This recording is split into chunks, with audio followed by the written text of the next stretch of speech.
I own a construction company in Ohio. It's an S-corp. What are your thoughts on setting up an XRP corporate treasury reserve? I don't like XRP held in an S-corp or a C.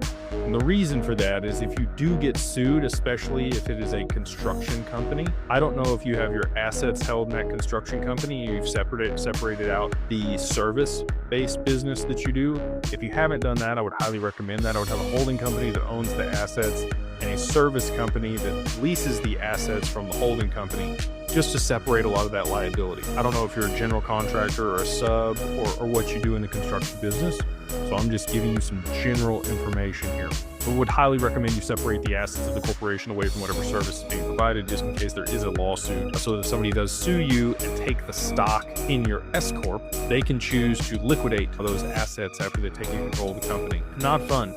Not fun at all. And that's why we often recommend, always almost, an LLC to hold digital assets, because there's equity units. And the reason that we set things up there in Wyoming is there's strong charging order protection, creditor protection there in Wyoming versus some other states like Ohio. An S-corp also limits your ability to be owned by a trust. It has to be owned by an individual. It cannot be owned by another corporation. So, S-corps are great for taxation, but you can take the S-corp election for an LLC and still get that pass-through taxation. So I understand why you would do it for your construction company, especially if you have partners or you want to grant equity to people. Stock options is fantastic. An ESOP can be done through a construction company. There's a lot of reasons that you would structure a construction company as an S-corp, but I wouldn't, normally recommend setting up a treasury component to that company, just in case, again, if you haven't segregated the liability or potential liability away from the corporation of getting sued and somebody does take ownership of your stock, they could absolutely liquidate those positions and pay themselves back, or take the XRP itself and then give you back the useless stock on the other side of that. So again, I would silo that out.